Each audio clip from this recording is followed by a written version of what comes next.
Je vous salue tous ce matin avec beaucoup de joie au nom de Jésus-Christ. Asubuhi ya leo na wasalimu wote na furaha nyingi mjina la Yesu Kristo. Je vous salue avec beaucoup de joie au nom de Jésus-Christ. Na wasalimu na furaha nyingi mjina la Yesu Kristo.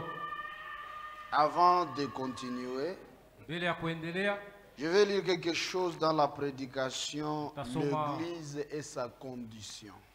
kitu fulani muhimu mahubiri kanisa na hali yake. Page 6, paragraphe 21. Ukurasa wa 6 kifungo 21.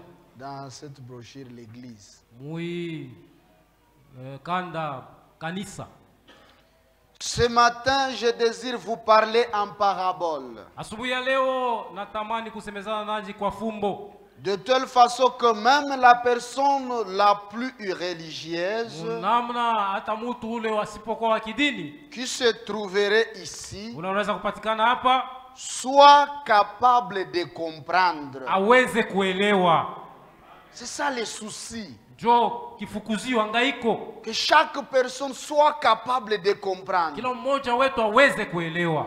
Nous venons à l'église pour nous améliorer. Tunakuyaka kukanisa juu tukue batu bazuri zaidi. Est-ce que l'église comprend? Kanisa mnaelewa? Nous venons à l'église pour nous améliorer. Tunakuyaka kukanisa juu tukue bazuri zaidi. Muko bazuri. Vous êtes mieux, Mais il faut être mais meilleur. vous devez être meilleur. Nous venons pour faire de nous-mêmes des meilleures personnes. Tuko nakuya juu tujifanye tukue batu bazuri zaidi. De meilleurs chrétiens. Bakristo bazuri zaidi. Est-ce que vous comprenez? Unaelewa? De meilleurs chrétiens. Bakristo bazuri zaidi. De meilleurs citoyens. Wananchi bazuri zaidi. De meilleurs pères. Bababa bazuri zaidi. De meilleures mères. Bamama bazuri zaidi. De meilleurs voisins. Bajirani bazuri zaidi. Nous venons Tuko nakuya parce que Christ nous a dit que juu Kristo alituambia kusema si nous venions kama tunakuya et demandions quoi que ce soit en son nom, na tunaomba izuru nini kwa jina lake, là où nous sommes assemblés à 2 ou 3, tunakusanyika bawili au batatu, il serait avec nous atakuwa pamoja nasi et nous l'accorderait. na atatupatia kile tuko na mulomba. Ne priez pas avec des doutes. Usiombe na mashaka, Priez avec assurance. uombe na hakikisho yote, Priez avec certitude. uombe na hakikisho, Priez avec foi. uombe na imani. Si tu n'as pas la foi que Dieu t'écoute Kama auamini kusema Mungu yako et nakusikia qu'il va te donner ce que tu na demandes, atakupatia kile uko naomba, ne prie pas. usiombe, Chante même. imba tu. Attends que la foi soit ancrée en toi. Tunga imani ingie ndani mwako. Lorsque tu sentiras que je vais demander à Dieu Wakati utasikia kusema nataka kumuomba Mungu et il va na m'exaucer, Mungu atakubali maombi yangu, la prie. pale sasa omba. Puisque la foi ne déçoit jamais. Juu imani haifezereshaki kamwe. Ainsi, Hivi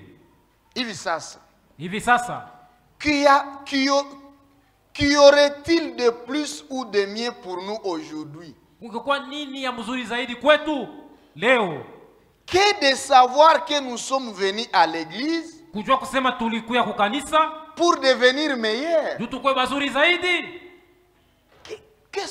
Quelle autre chose de meilleur? Kitu kingine kizuri Que de savoir que moi je suis venu là pour être ya meilleur. kujua kusema mimi nikuya hapa ili nipate kuwa mzuri zaidi, Pour élargir notre entendement. juu ya kurefusha usikilivu wetu. Et combien pourrait dire? Na bangapi wengeweza kusema C'est la raison pour laquelle je suis ici. ndio sababu ile mimi napatikana hapa. Combien sont venus ici pour être meilleurs? Bangapi walikuja hapa juu bakwe wazuri zaidi? Levez la main. Munyoroshe mikono. Que Dieu bénisse. Mungu alibariki. Et combien pourrait dire? Na bangapi wengeweza C'est kusema la raison pour laquelle je suis ici. ndio sababu mimi napatikana hapa. Voyons un peu. Tuone yako. Je désire une meilleure compréhension. Natamani usikilivu mzuri.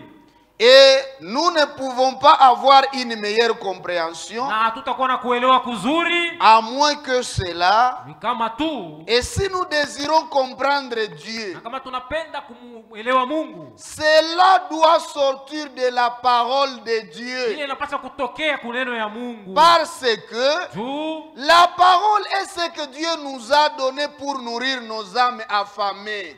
neno ndio chakula ile Mungu alitupatia tulishe manafsi yetu yenye kuwa na njaa. Et le Saint-Esprit a été envoyé pour prendre la parole de Dieu Na Roho Mtakatifu ilituma juu ya kuchukua neno ya Mungu et pour nous nourrir par la parole. na kutulisha kupitia neno. Voyez-vous, Unaona? le Saint-Esprit est envoyé de Dieu Roho Mtakatifu Mungu alimtuma pour prendre la parole de Dieu na kuchukua neno ya Mungu et nous la donner selon notre na besoin. kutupatia hiyo kufuatana na mahitaji yetu. Eh bien, Mzuri, je suis heureux niko mwenye heri que Dieu ait pourvu de cette façon.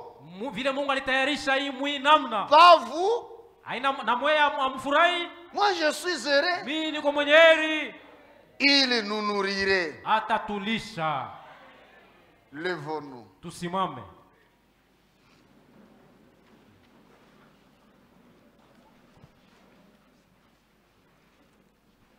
Colossiens chapitre 2.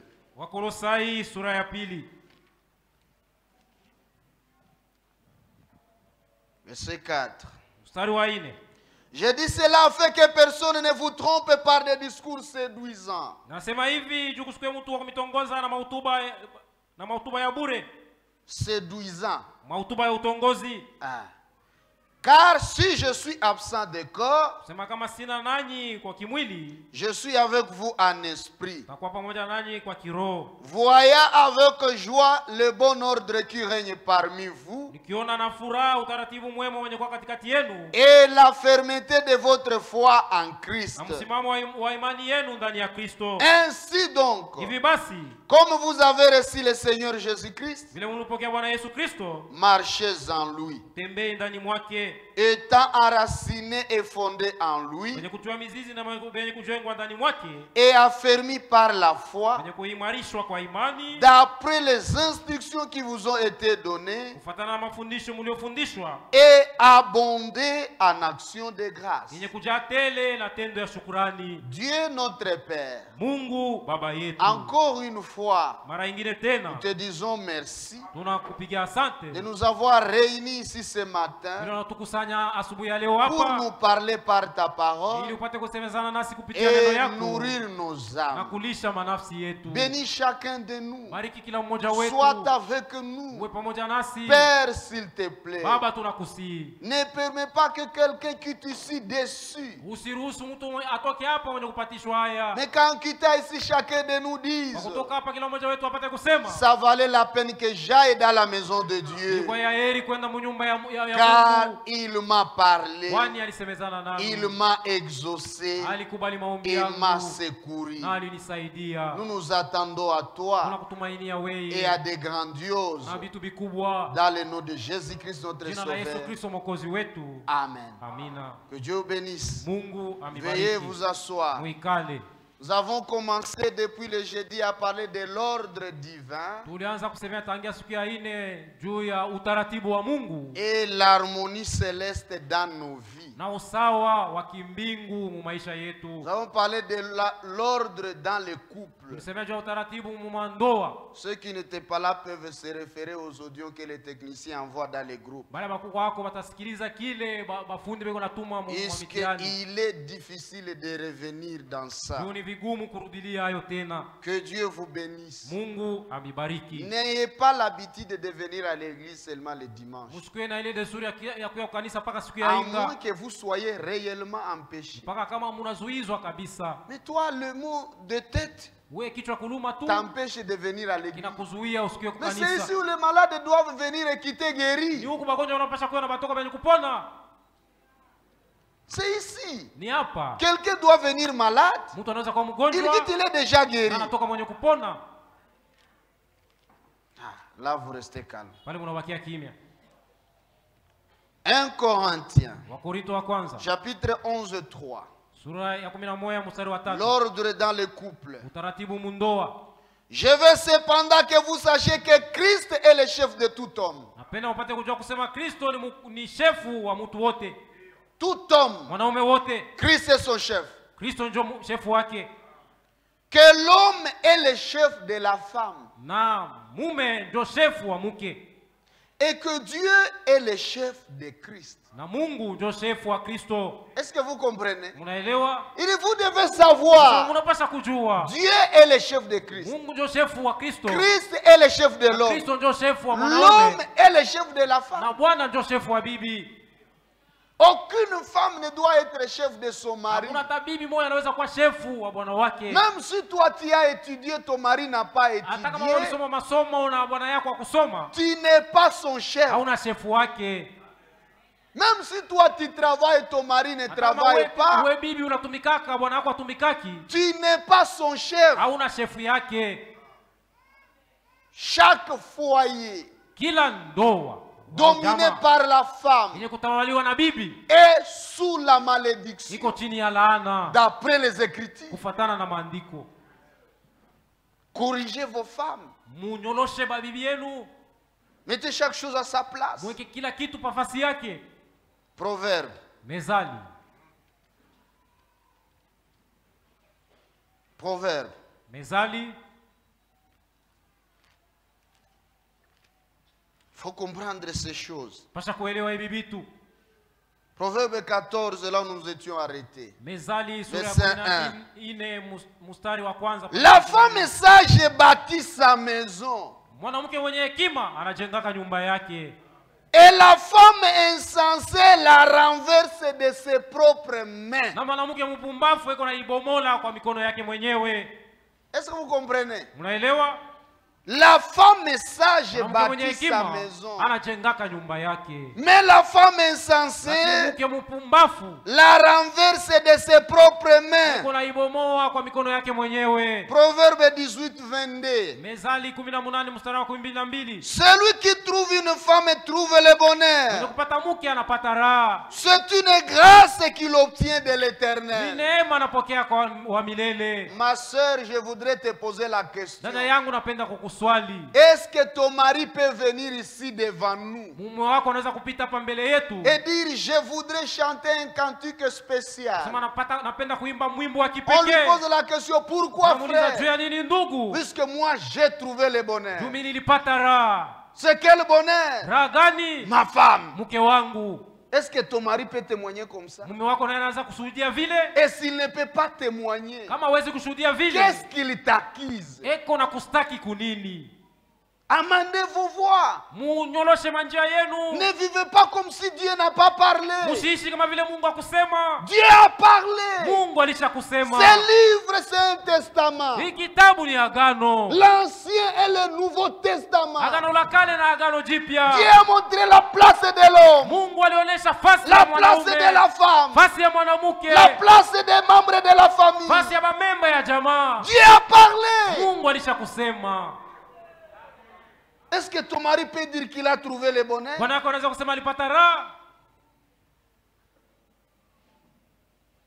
Je vous lis quelque chose ici. Attendez. Dans ce livre, le mariage, problème ancien. Page 24. Les hommes sont enclins à la déraison. Les hommes. On parle des hommes et des femmes. Les hommes sont enclins à la déraison. C'est pourquoi l'exhortation leur est faite de vivre en honorant leurs femmes. Les hommes, Dieu les exhorte à honorer leurs femmes selon la connaissance. La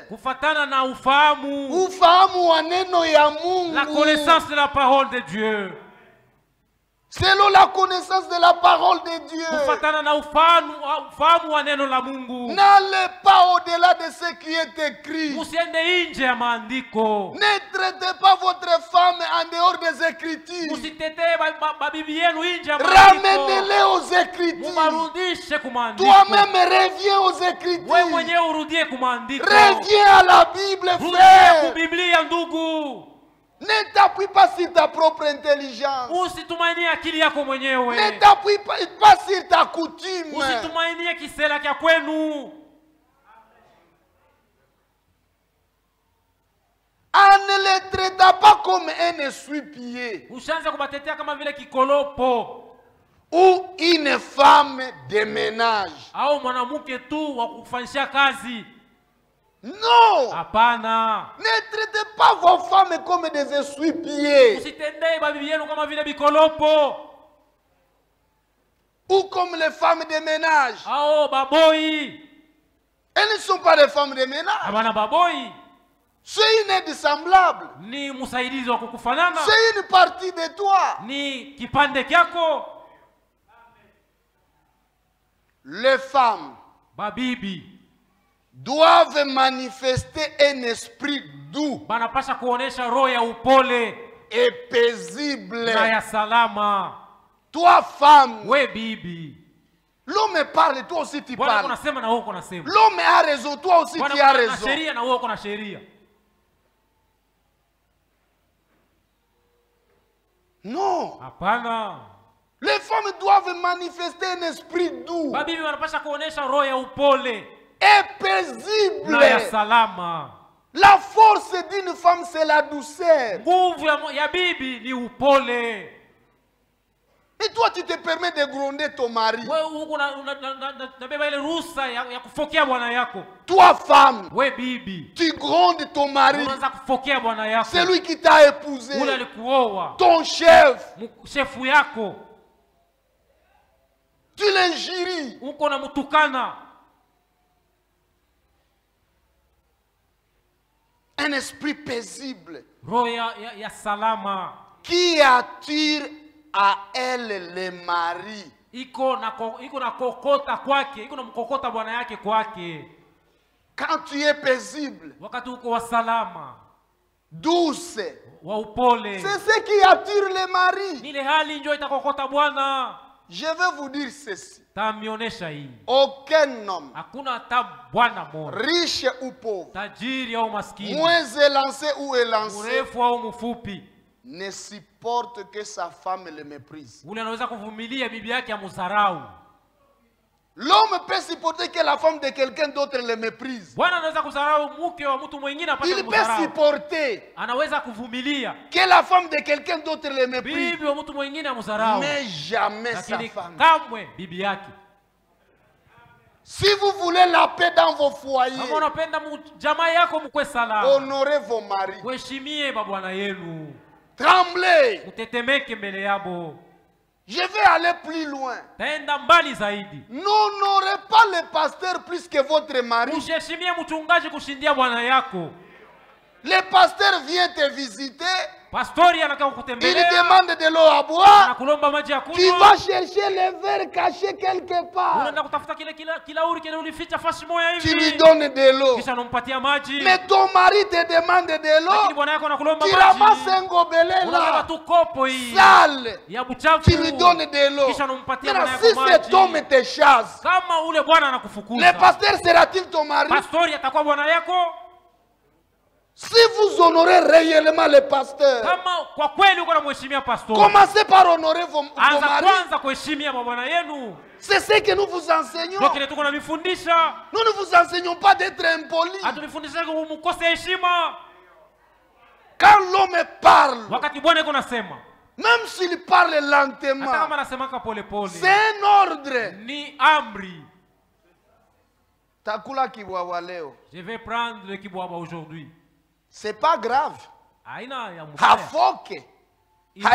Tu sens comme si ce n'est pas un ordre. Unaweza sema haina amri. Mais l'homme a déjà, le chef a déjà parlé. Lakini chef washa kusema. Toi, tu vas au marché, Wewe unaenda kusoko, unauza sombe. tu prends le sombe. Tutakula tu. Nous allons manger seulement le Tutakula sombe. tu. Wanangulu wake. Hapendake problème. Atakula tu. Il va seulement manger le sombe. Tu es automatiquement soumis au diable. Mpaka pale shetani asha kutawala. Là, tu n'es plus dans la volonté de Dieu. Là, c'est le diable maintenant qui est ton chef. Vous vous demandez pourquoi les maladies ne quittent pas notre maison. Est-ce que vous revenez aux Écritures? Pourquoi les choses ne vont pas chez nous? Est-ce que vous revenez aux Écritures? Est-ce qu'il y a l'harmonie céleste dans vos maisons?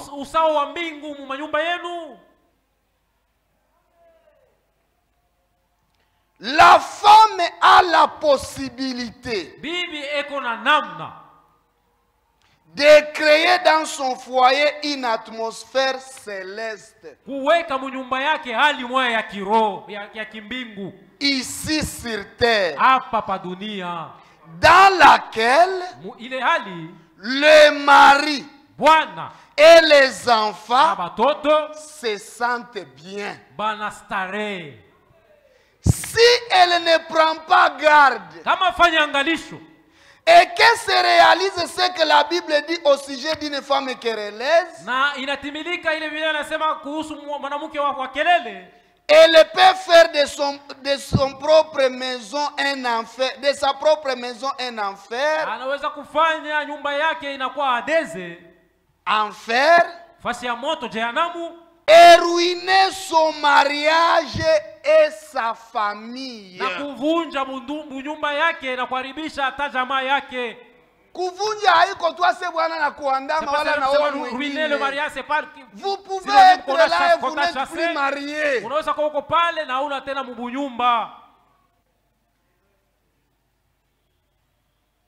La femme, la manière dont Dieu l'a conçue, la manière dont Dieu l'a créée, elle a la possibilité de créer dans son foyer une atmosphère céleste. Et les anges vont commencer à marcher dans la maison. Et dans cette atmosphère-là, l'homme et les enfants se sentiront bien. Puisque Dieu a donné 3 vertus à la femme. Vous les connaissez? Les 3 vertus de la femme. La virginité. Ça, vous pouvez perdre en un clin d'œil. Mais il y a des vertus qui vous accompagneront toute votre vie. La féminité et la maternité. Très souvent, on applique la maternité aux enfants. Non, toutes ces vertus-là, Dieu les a créées pour l'homme. Prenons la maternité. L'enfant commence à pleurer. Insaisissable. On l'amène chez son papa, il pleure toujours. On l'amène chez les voisins, il pleure toujours. On l'amène là-bas, il pleure toujours. À la fin, on dit, amenez-le chez sa maman. Quand l'enfant entre dans les bras de sa maman, même s'il n'a pas commencé à téter, maman connaît là où il peut le toucher. Et l'enfant se calme.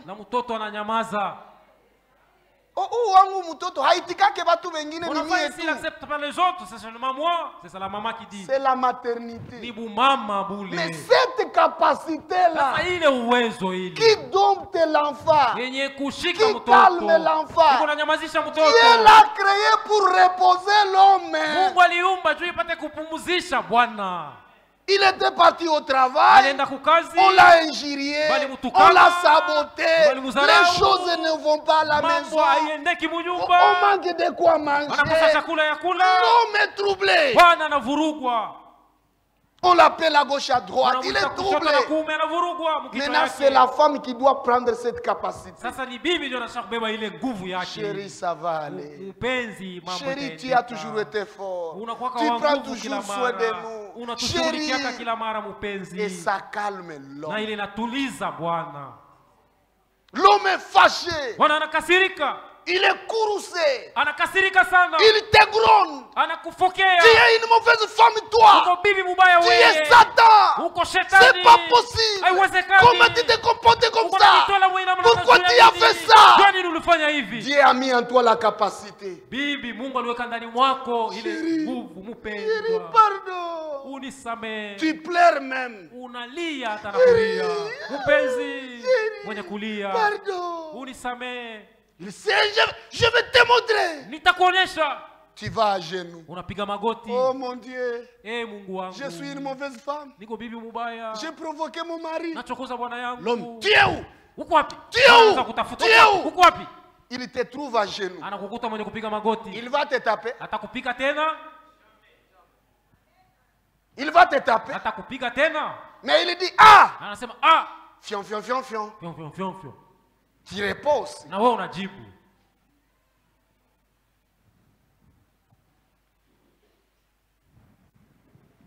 Est-ce que l'église est là? Kanisa, uko hapa? Il faut vivre le ciel sur la terre avant d'aller au ciel. Pasha kuishi mbingu hapa pa dunia kabla ya kwenda mbinguni. Et si dans nos foyers il y a la paix, na kama mumajamaa yetu muko salama, dans l'église aussi il y aura la paix. Mukanisa na mo mutakuwa salama.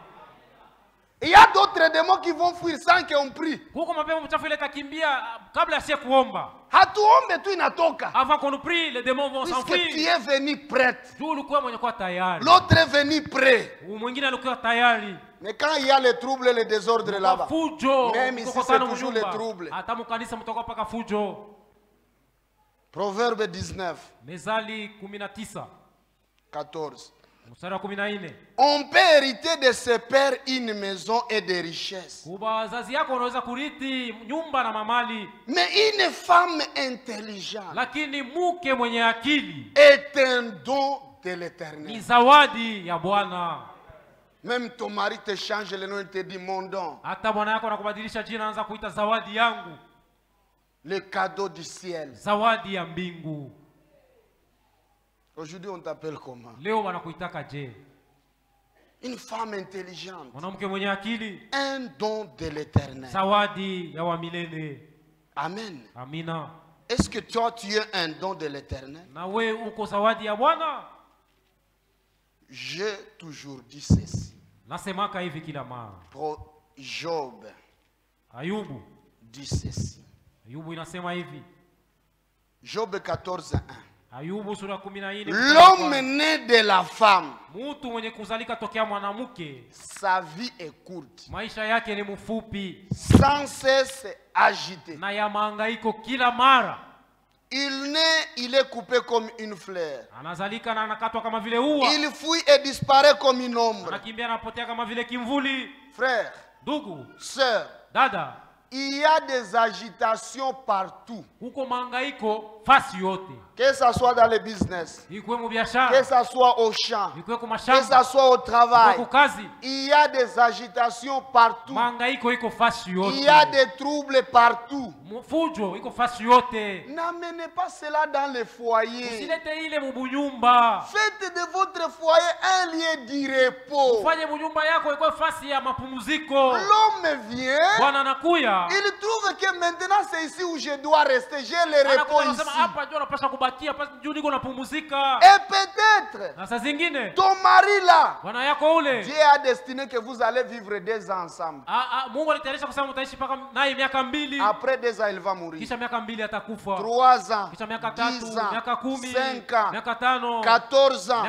Et dans les 14 ans peut-être vous avez consommé déjà 13 ans. Il vous reste une année ensemble.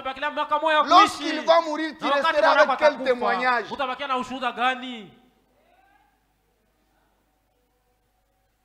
Vous les troublez toute la nuit, toute la journée. Au travail, on les trouble. D'où viennent les hypertensions? Les maux d'estomac. C'est des troubles qui sont dans vos foyers. Vous ne donnez pas du repos au mari.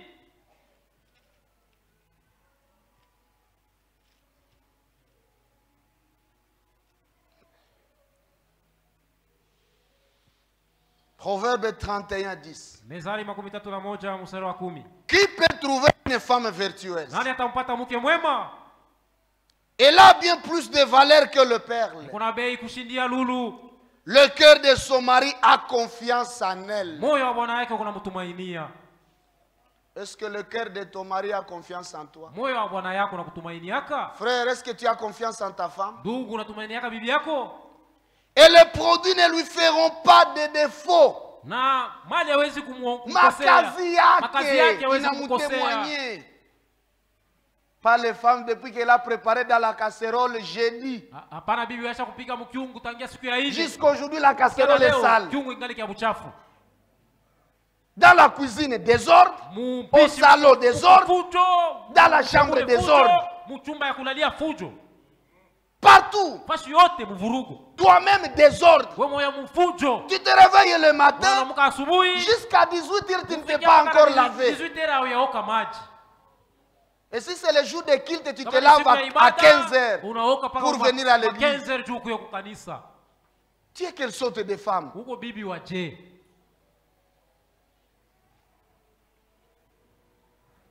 Elle lui fait du bien et non du mal. Elle ne fait pas du mal à son mari. Tu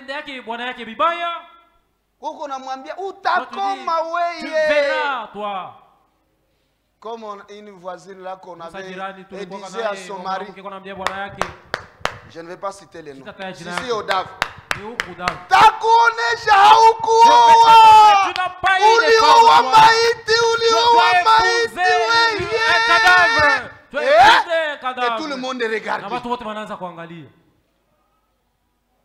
Maintenant comment on crie? Bamou tabernacle. Oh, les gens de tabernacle. Bamou tabernacle. Les gens de tabernacle. Honte à toi. Aya yako.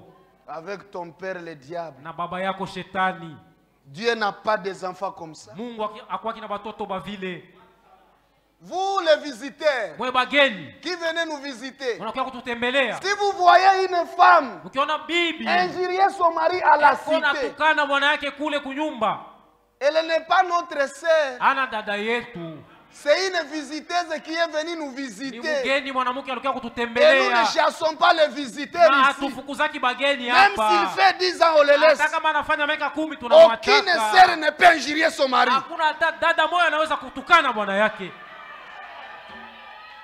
Vous qui êtes venus nous visiter, si vous apprenez qu'il y a un frère qui est en train d'embrosser les femmes au quartier, ce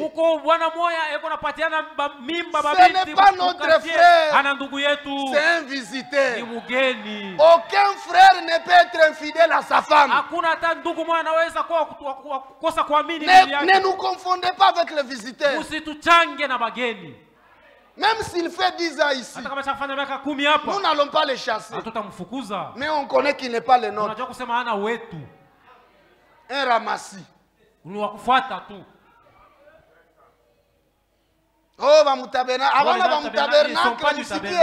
écoutez très bien.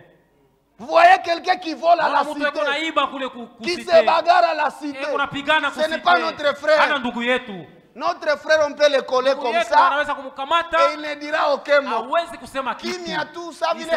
Calme, comme s'il ne voit rien. Ce sont là nos frères. Mais ceux qui se bagarrent ne sont pas nos frères.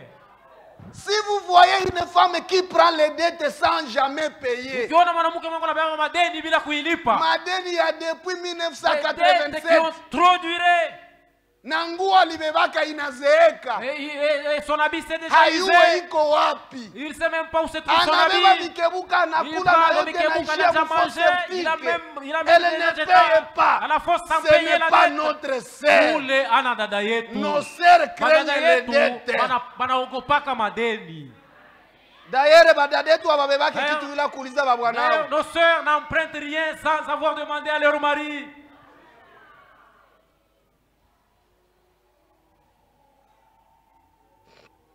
Elle lui fait du bien, non du mal. Tous les jours de sa vie. Tous les jours. Pas quelques jours.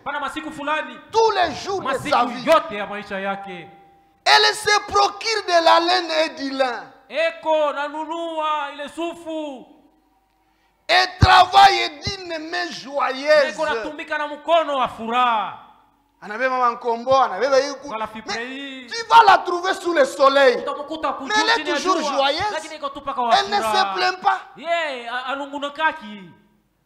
Et bien, les Madame Sachet. Les Madame Sachet. Vous ne comprenez rien. Elle est comme un navire marchand. Elle amène son pain de loin. Elle s'élève lorsqu'il est encore nuit. Elle donne la nourriture à sa maison. Et l'attache à ses servantes. Mais toi, tu es en train d'arriver 10 heures, tu dors encore. 11 heures, tu dors encore. C'est quoi? C'est la grossesse. Tu es la première personne à tomber enceinte. La grossesse est entrée même dans les doigts. Tu ne peux plus laver les assiettes à cause de la grossesse. Ça, c'est une honte. Et cette grossesse-là qui aime la saleté, elle vient de qui? Donc ta grossesse là aime le désordre. Quand tous les habits sont sales, la grossesse est contente. Quand il y a le désordre dans la cuisine, la grossesse est contente. Les salons sales, la grossesse est contente. Sumwambie mtoto acha mama atumike. Mon fœtus, laisse à maman travailler. Mimba, chérie, mpenzi. Tu comprends? Unaelewa? Ma sœur, tu comprends? Dada yangu, unaelewa? Elle pense à un champ. Eko na waza kushamba. Et elle l'acquiert. Na anaipata. Anaiuza. Une femme vertueuse. Mwanamke mwema. Comme la femme de Branham. Kama vile mke wa Branham. Lorsque William Branham a été méprisé à cause d'une chaise, wakati William Branham alizarauliwa juu ya kiti, il a vu comment son mari a souffert. Aliona gani bwana yake alikuwa anateswa. Je vais travailler. Anasema nitatumika. Chérie, je vais travailler. Mpenzi, nitatumika. Je vais t'acheter cette chaise. Takuzia ile kiti. Elle faisait des économies. Na alianza kuweka mazina yake maakiba. Et elle est décédée. Akakufa. Quand frère Branham a fait l'expérience au-delà du rideau d'Ita, wakati Branham alifanya ile onjo kwenda ngambo ya pili ya la pazia, sœur Hope lui a dit là où il va trouver l'argent. Dada Hope anamwambia alimuonesha fasi gani. Il va regarder à tel endroit, j'ai déposé l'argent pour acheter la chaise là que tu aimais. Nilikuwa naweka fedha juu ya kununua kiti kile ulikuwa unapenda.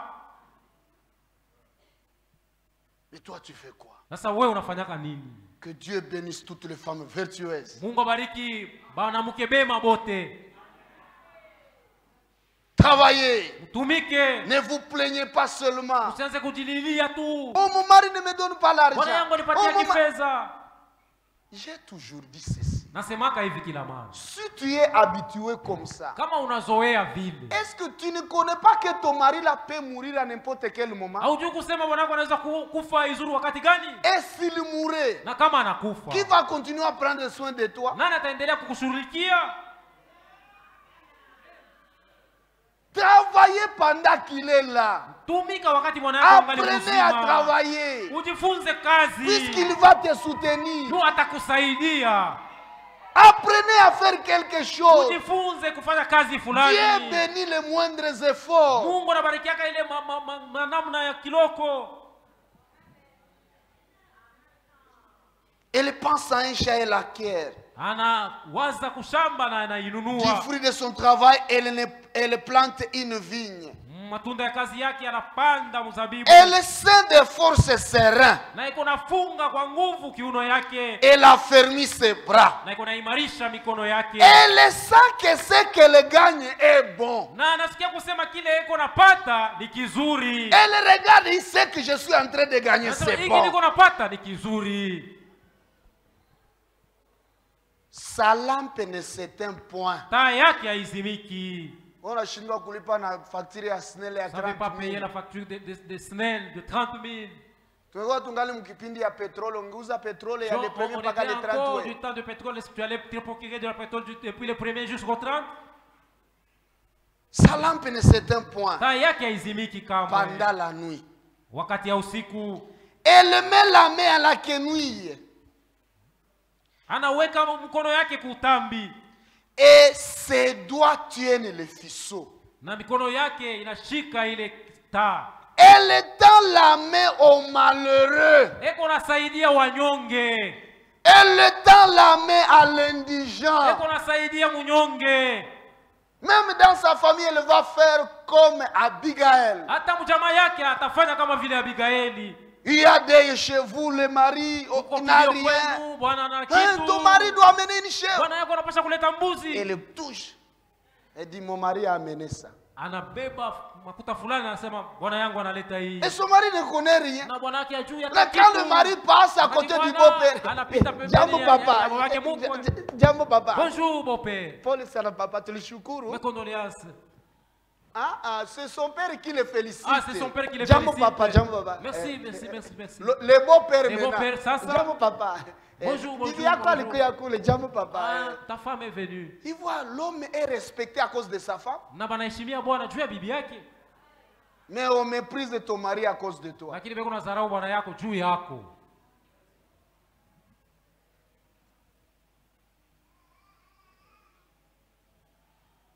Elle ne craint pas la neige pour sa maison. C'est comme baridi itakuya. Allez! Venez toi neige! Car toute sa maison est vêtue de cramoisi. Mango ya baridi. Elle se fait de couverture. Elle a des vêtements de fin lin et de pourpre. Son mari est considéré aux portes lorsqu'il siège avec les anciens du pays. À cause de cette femme, même son mari, on le craint. Bonjour voisin. Bonjour autre ami. Bonjour frère. À cause d'elle. Quand il siège, il n'y a pas une réunion sans son mari. Saoul, il doit être sage. Qu'on l'appelle aussi. On doit l'appeler parce qu'il est sage. Son mari est considéré au porte lorsqu'il siège avec les anciens du pays. Elle fait des chemises et les vend. Elle livre des ceintures aux marchands. Elle est revêtue de force et de gloire. Et elle se rit de l'avenir. Elle se rit de l'avenir. Elle se rit de l'avenir. Elle ouvre la bouche avec sagesse. Et des instructions aimables sont sur sa langue. Elle veille sur ce qui se passe dans sa maison. Même si vous avez une bonne à la maison, veillez sur tout ce qui se passe dans votre maison. Veillez. Vous avez une femme de ménage. Tu te permets de prendre même tes sous-vêtements, toi femme. Tu donnes à une femme de ménage. Tu prends les sous-vêtements de ton mari, tu donnes à une femme de ménage. Est-ce que tu comprends toi? Qui t'a ensorcelé? Oh, c'est une femme de ménage. Maintenant, c'est une machine. Elle veille sur ce qui se passe dans sa maison. Comment ta fille est tombée enceinte, tu ne connais pas? C'est arrivé comment? Ton enfant était de vierge quel jour? Tu ne connais pas. Mais non, frère. Ça doit s'arrêter. L'autre s'est levé devant les hommes pervertis. Il dit, ne touchez pas aux anges. J'ai des filles vierges dans ma maison. Il avait les rapports de l'état de ses enfants. Et il connaissait. Mais aujourd'hui, qui peut se lever et dire, frère, tu viens fiancer ma fille. C'est une vierge. Aujourd'hui, vous vantez les diplômes, vous vantez l'intelligence, vous vantez la beauté. Mais ta fille a été déviergée comment? Élevé, c'est ce qui se passe dans sa maison. Elle ne mange pas le pain de paresse. Jamais. Elle ne mange pas la nourriture de paresse. Elle n'est pas paresseuse. Elle travaille.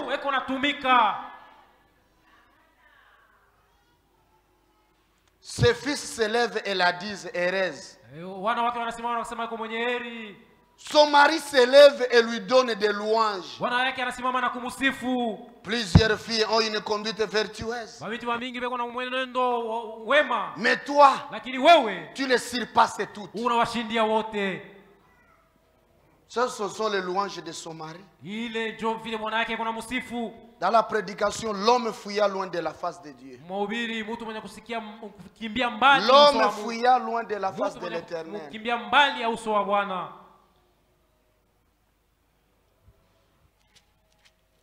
L'homme fouilla loin de la face de l'Éternel. Et avant de lire ça, lisons Jérémie 9. Yeremia sura ya 9. 9:20. Femme, écoute la parole de l'Éternel. Et de l'Éternel. Et que votre oreille saisisse ce que dit sa bouche. Apprenez à vos filles des chants gibres. Enseignez-vous des complaintes les unes aux autres. Car la mort est montée par nos fenêtres. Elle a pénétré dans nos palais. Elle extermine les enfants dans la rue. Les jeunes gens sur les places. La mort est entrée par la fenêtre. La mort est maintenant dans nos maisons. La mort est dans nos palais. Frère, réveillez-vous. Sœur, réveillez-vous. Enseignez à vos filles. Il y en a d'autres qui sont vierges de corps. Mais l'esprit est déjà corrompu. C'est une honte. C'est une honte. Regardez comment vos enfants sont en train de s'habiller. Et quand le diacre vient te parler, c'est encore un enfant, frère. Tu l'apprendras quel jour? On donne de l'arbre lorsqu'il est encore enfant. L'arbre, quand il est encore petit, c'est au moment qu'on peut bien le dresser.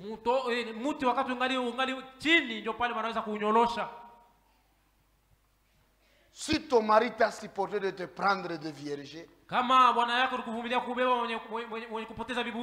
c'est puisque c'est un péché dans l'ignorance. Dieu ne l'a pas compté. Mais maintenant que vous connaissez la vérité, qu'est-ce que Dieu a dit à William Branham? Quand il lui a dit monte sur la montagne pour la prédication, mariage et divorce, il dit retourne dire à ces hommes-là de ne plus chasser leurs femmes, mais d'enseigner leurs enfants à ne pas faire ce qu'on fait.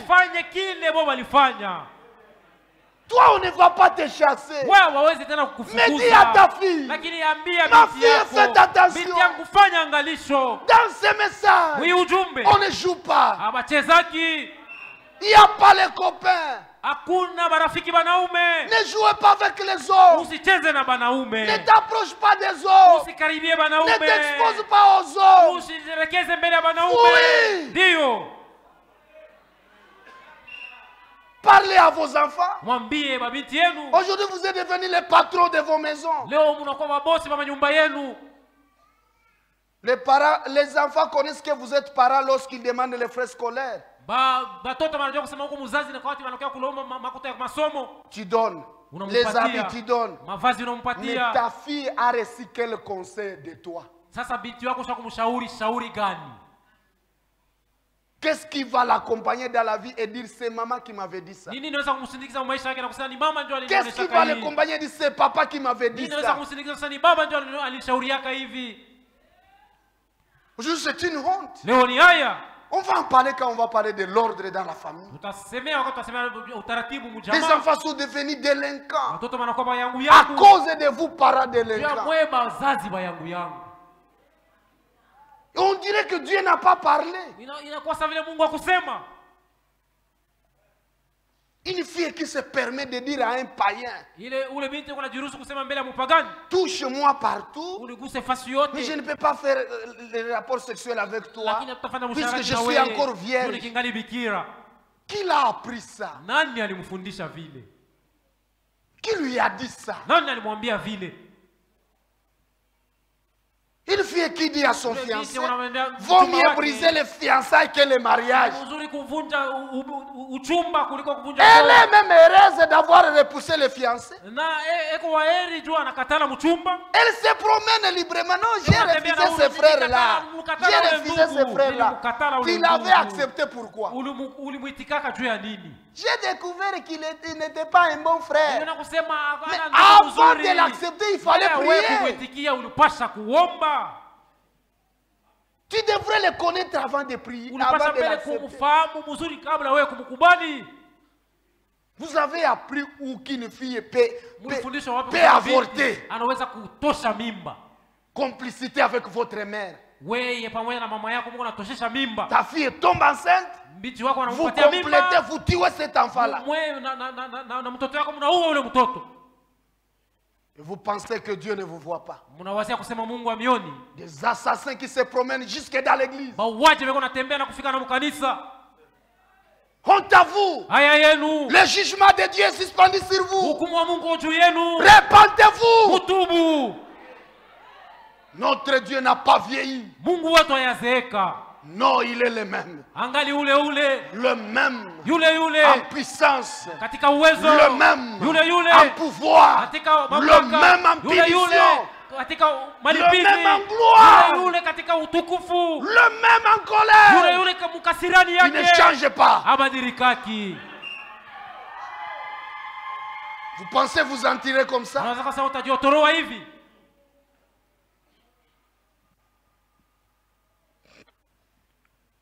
L'homme fuya loin de la présence du Seigneur. Page 11, paragraphe 49. Lorsque vous vous mariez, lorsque vous choisissez votre femme, ou lorsque vous choisissez votre mari, vous devez prendre une responsabilité. On ne le fait pas à la légère. C'est une décision entre la vie et la mort. Faites attention. C'est toi qui t'amènes chez un homme. Et tu lui donnes les instructions. Viens à notre église. Quand on va dire qu'il va donner sa vie à Jésus, laisse-toi baptiser. Et nous nous marierons. Toi-même tu le fais. Dieu est ton grand-père. Dieu est ton grand-père. C'est comme ça qu'on se marie. C'est la femme qui choisit son mari ou c'est l'homme qui choisit sa femme.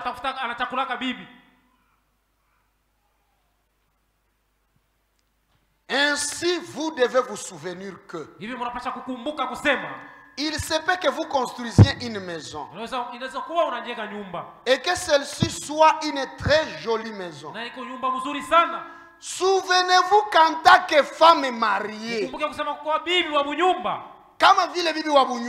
tant que femme mariée, vous devez songer à la responsabilité d'élever les enfants. Vous devez penser que ces beaux murs réjouissants, les bons murs réjouissants, vont recevoir partout la marque de leurs petites mains sales. Vous avez donc la responsabilité d'élever vos enfants. Vous avez la responsabilité de les vêtir et de les nourrir. Toute chose est une responsabilité. Et il est réellement facile de vous déborder aux responsabilités qui surviennent.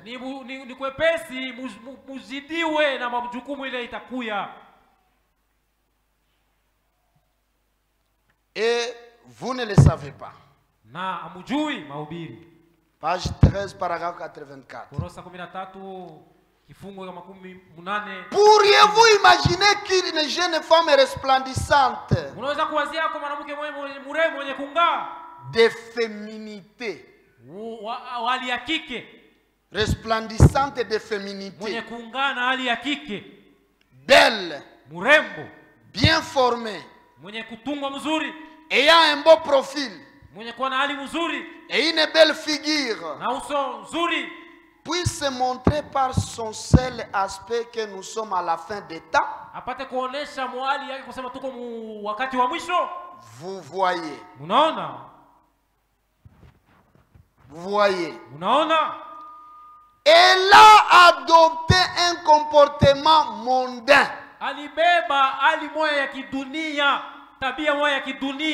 Des choses mondaines. Et non la beauté de la sainteté et la douceur de l'âme. J'ai vu des femmes dont l'aspect extérieur n'attirait pas les regards. Mais lorsque vous leur aviez parlé une fois pendant quelques minutes, vous vous rendiez compte qu'il y a en elle quelque chose de vrai dont vous ne pouviez vous éloigner. Vous voyez, la beauté extérieure est du diable. Elle est du monde. C'est le prophète qui parle. Vous croyez qu'il est prophète? Il dit, j'ai vu des femmes. Quand vous regardez le visage, rien d'attirant.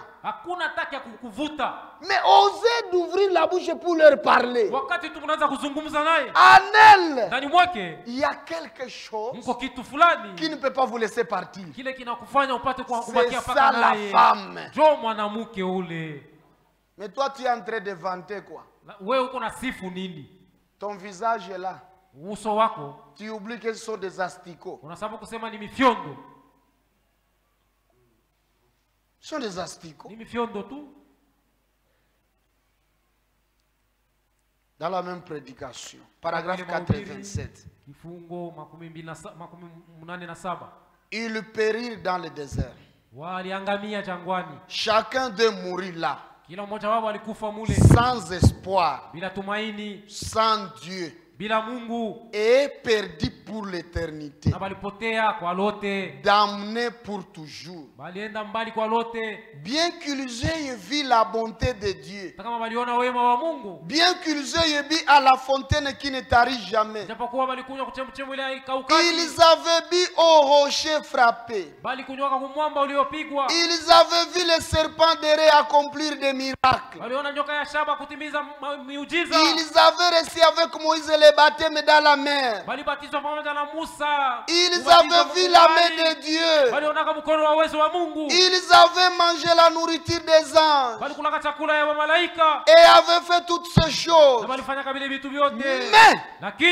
ils avaient laissé ces femmes les attirer. Ne laissez aucune femme vous attirer. Soyez attachés à votre propre femme. Ils avaient laissé ces femmes les attirer et ils en avaient pris pour femmes.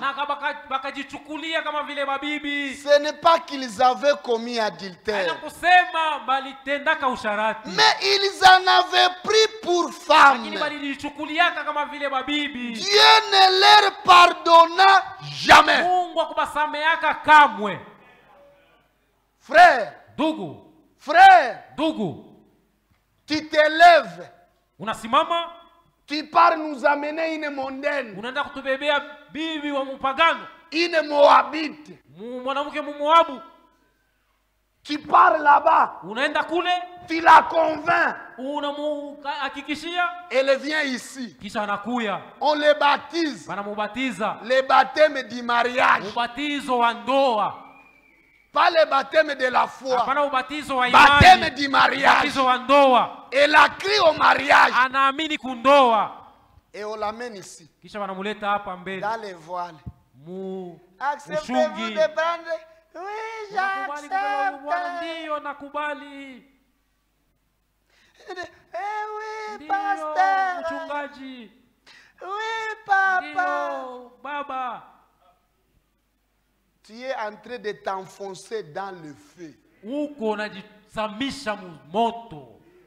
Tu vas transpirer. Tu vas siouer. Tu vas pleurer. Tu donneras raison à Dieu. J'ai vu les autres se bagarrer dans la voiture, ici même. Donne-moi le téléphone. Est-ce qu'il y a quoi? Est-ce que c'est ton téléphone? L'homme et la femme vont consacrer. Avec votre hypocrisie, vous pensez tromper qui? Vous pensez tromper qui? Ananias et Saphira étaient devant qui? Ils étaient devant qui? Un homme simple. Qui est? Petro. Est-ce que c'est ça l'argent que vous avez vendu? Oui, pasteur. Vous avez décidé de tenter le Saint-Esprit. Elle est tombée par terre. Et il n'y avait pas de procès. Hakuna polisi wa kukuya pale. Il n'y avait pas de policiers. Faites attention avec les choses de Dieu. Faites très attention. Quand vous croyez, vous décidez d'appartenir à Dieu. Soyez pour lui et ne vous attachez plus aux idoles. Avec vos mariages d'intérêt là. Tu te maries puisqu'elle travaille. Et lorsque le travail va prendre fin, tu l'as trompé partout dans vos missions, partout là. Vous avez couché ensemble. Et tu l'amènes ici. Mariage. Vous pensez tromper qui? Vous pensez que vous êtes devant qui? Et qui va pleurer dans le foyer? C'est nous ou c'est toi? Josué a dit quoi? Josué a dit quoi? Je pensais terminer aujourd'hui, mais pour parler autre chose. Laisse-moi aller en profondeur. Nache niingie muupana.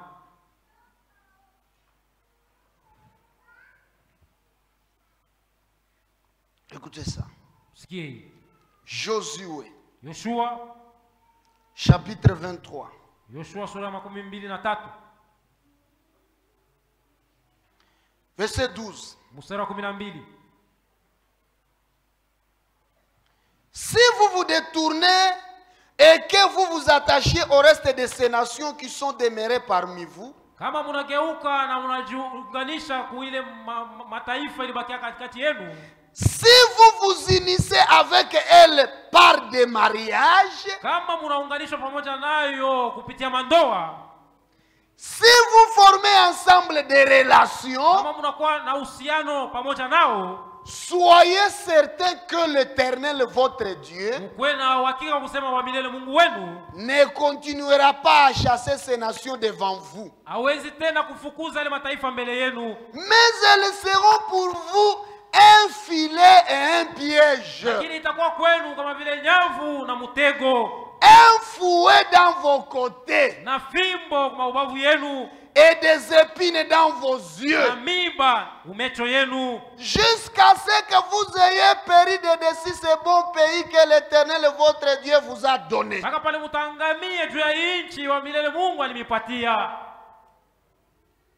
Vous comprenez? Vous comprenez? Vous vous liez au mariage avec les mondains. Soyez certain que la fille là que tu es parti prendre, elle sera un filet, un piège pour toi. Elle sera des fouets dans les côtes. Elle sera des épines dans les yeux. Soyez-en certains. Ma sœur, l'homme là que tu es parti convaincre, il était tranquille là dans le monde. Toi tu es parti l'amener ici. Tu nous as trompés. Soyez certaines. Elle sera un filet, un piège pour toi, des fouets dans les côtes, des épines dans les yeux, jusqu'au jour où tu vas quitter la terre, sans repos, puisque tu l'as fait sciemment. Même si tu pleures comment, tu vas payer. Et tu es en train de payer. Tu es en train de payer.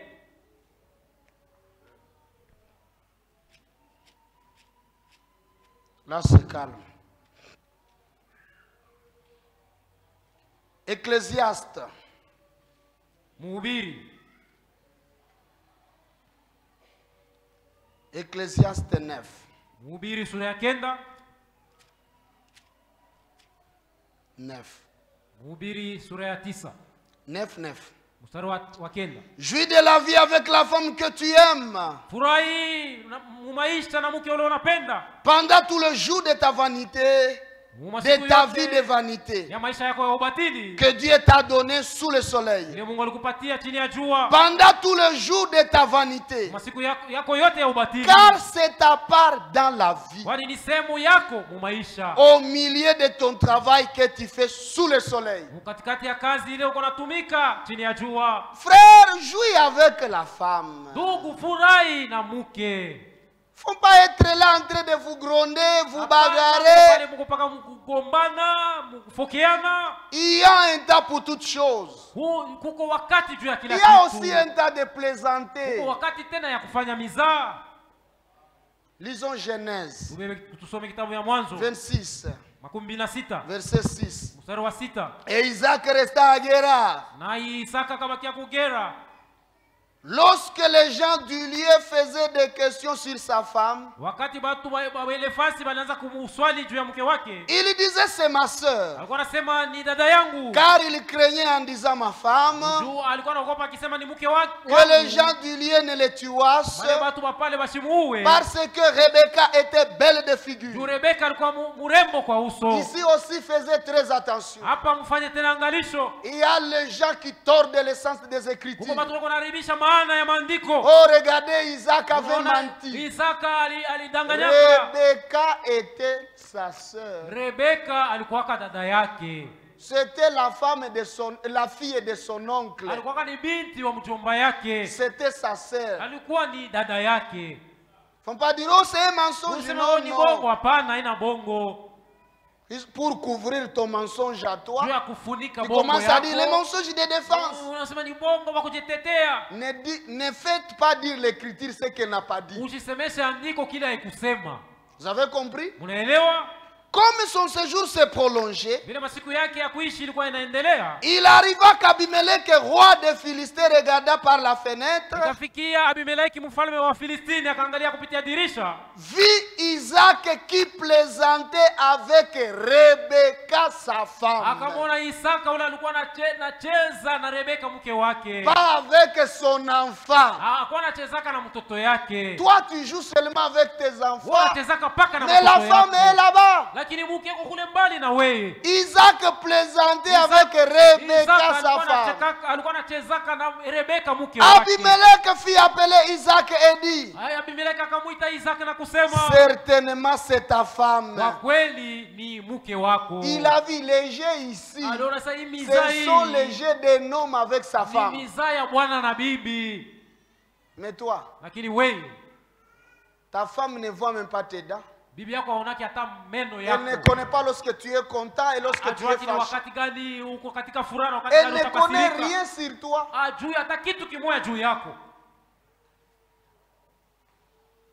Ah bon? Je n'ai pas encore fait 1h30.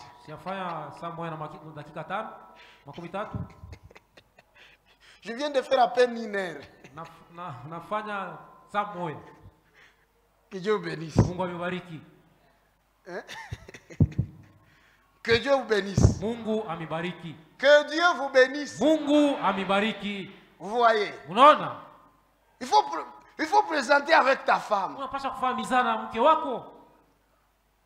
1 Corinthiens 7.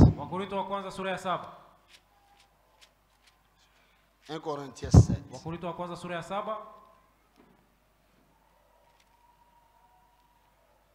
Pourquoi vous vous mariez? Et qu'est-ce que le prophète a dit sur ça? 1 Corinthiens 7, 1. Pour ce qui concerne les choses dont vous m'avez écrit, je pense qu'il est bon pour l'homme de ne point toucher des femmes.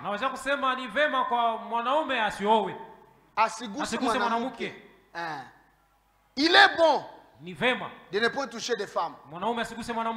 Toutefois, pour éviter l'impudicité, tu touches celle-là, tu touches celle-là, pour éviter ça, que chacun ait sa femme, pas ses femmes, sa femme, et que chaque femme ait son mari. Que le mari rende à sa femme ce qu'il lui doit. Haki yake. C'est ça l'objectif. Et que la femme agisse de même envers son mari. La femme n'a pas autorité sur son propre corps. Mais c'est le mari. Et n'utilisez pas vos corps pour punir vos maris. Votre problème a commencé dans la cuisine, laissez-le dans la cuisine. Votre problème a commencé au salon, laissez-le au salon.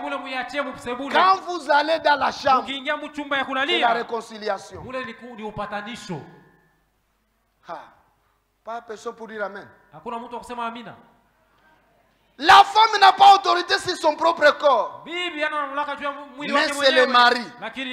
Et pareillement, le mari n'a pas autorité sur son propre corps. Mais c'est la femme. Ne vous privez point l'un de l'autre. Si ce n'est d'un commun accord pour un temps, afin de vaquer à la prière, puis retourner ensemble, de peur que Satan ne vous tente par votre incontinence. Ne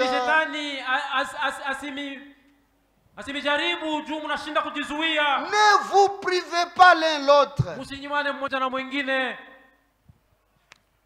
Question et réponse. Numéro 3. Du 30 août 1964. Du 30 août 1964. Paragraphe 305. Paragraphe 305. Très bien. Zuri. Cela concerne une vie de suir. Au lieu qu'un homme ou un garçon ou une fille ou quelqu'un d'autre, lorsqu'ils sortent ensemble, qu'ils savent qu'ils devraient se marier, qu'ils savent qu'ils devraient se marier, qu'ils aillent de l'avant et qu'ils se marient. Je pense que vous pouvez comprendre ce que je vais dire. N'est-ce pas? Voyez-vous? Ne menez pas une petite vie impure. Là, car ce n'est pas juste. Voyez-vous? C'est votre sœur dans un sens. Si vous êtes un chrétien. Maintenant, si c'est le monde, c'est le monde. Il s'entre-dévore. Est-ce que vous comprenez ça? Si c'est le monde là, il n'y a pas de sainteté dans le fiançailles. Il s'entre-dévore. Mais cette jeune fille avec laquelle vous sortez, elle est aussi votre sœur. Elle sera la mère de vos futurs enfants. Ne vivez pas une petite vie impure avec elle. Montrez-lui que vous êtes un vrai gentleman chrétien. Vivez comme un gentleman chrétien doit faire. Voyez-vous? Et traitez-la comme votre sœur. Et lorsque vous serez mariés, traitez-la toujours de cette façon-là. Dites amen. Amen fort. Je pense que vous devriez avoir honte de vous-même en tant qu'homme de Dieu. Soyez simplement un mari. Soyez un chéri. Respectez-la comme vous l'avez toujours respectée. N'accordez pas la moindre attention à certains des livres qui ne concernent pas, qui concerne le sexe. Vous regardez la télévision, télénovelas, vous regardez des histoires sales, des suites. C'est ce que vous voulez amener dans le couple. Ne le faites pas. Allez vers votre femme dans le respect. Il n'y a pas de compétence. Respectez-la comme vous l'avez toujours respectée. N'accordez pas une moindre tentative à ces absurdités dans ces livres de sexe. Et aux choses que vous lisez. Et à toutes ces futilités. Et des choses pareilles. Faites sortir ces choses corrompues de votre esprit. Faites sortir ça. La Bible dit qu'il n'y ait aucun propos impur parmi vous. Lorsque vous professez la sainteté, traitez cette petite dame comme votre petite chérie. Si elle a 60 ans, soyez toujours les mêmes. Soyez ses gentlemen compagnons. Souvenez-vous que vous l'êtes. N'essayez aucune de ces choses nouvelles. N'essayez pas les nouveautés dans vos couples. Voyez, je sais et je sais de quoi je parle. Et soyez simplement un mari, un véritable frère, un véritable chrétien. Je sais que cela semble. Vous êtes mes enfants. À vous, j'ai le droit de dire ce que je veux. Voyez-vous, vous êtes mes enfants. Vivez correctement. Et vous, femmes, vivez d'une manière correcte vis-à-vis de votre mari. Et vous, mari, menez une vie correcte vis-à-vis de vos femmes. Soyez très gentils. Et respectez-vous l'un et l'autre simplement. Et dans vos rapports conjugaux, et les choses de ce genre, que ce soit empreint de tous les respects. Est-ce que vous comprenez? Dans vos rapports conjugaux, que ça soit empreint de tous les respects. De tous les respects. Et de toute la sainteté possible. Et que ça soit convenu entre vous. Ne forcez jamais. Ne forcez jamais. Et ne bousculez pas. Ne soyez pas grossier et vulgaire.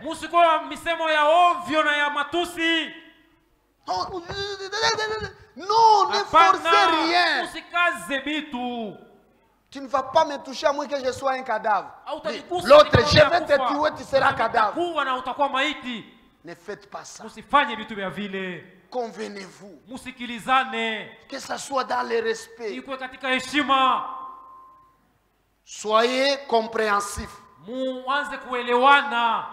Est-ce que vous comprenez le conseil d'un prophète? Soyez compréhensifs.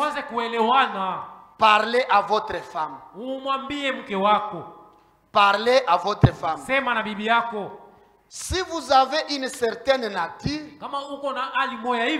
et elle une autre, parlez-en avec elle.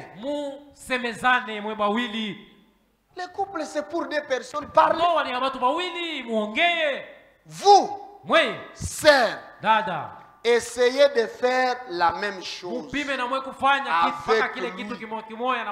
Et de la même manière, comprenez-vous l'un l'autre. Et soyez de vrais gentlemen chrétiens,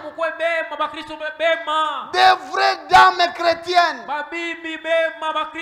Soyez un frère et une sœur, l'un envers l'autre. Souvenez-vous toujours que vous êtes les enfants de Dieu et que vous avez vous venez d'une famille royale. Souvenez-vous toujours. Vous venez d'une famille royale. Vous êtes un sang royal. Il n'y a pas de meilleur sang au monde que le vôtre. Et c'est vrai. Un sang royal montre ce qu'il est. C'est ce qu'il est. Un sang royal. Oui, monsieur. Montrez ce que vous êtes. Je suis un fils. Un fils d'un roi. Je suis le fils du roi. Ma femme est fille d'un roi. Comment traiterai-je cette fille du roi? Comment traiterait-elle ce fils du roi? Voyez ce que je vais dire? Soyez vraiment authentique. Soyez vraiment authentique. Soyez vraiment authentique. Ne forcez rien. Ne vous bagarrez pas. Ne vous injuriez pas. Amenez la paix dans vos cœurs. La paix dans vos foyers. Que la femme se sente à l'aise. Que l'homme se sente à l'aise. Et que les enfants soient à l'aise. Ne chantez pas comme les coqs. Parlez comme un homme. Femme, soyez douce. Paisible. Cherchez la paix avec votre mari. Ne cherchez pas à prouver votre mari. Vous n'avez rien à prouver. Soyez douce pour l'attirer. Que Dieu bénisse.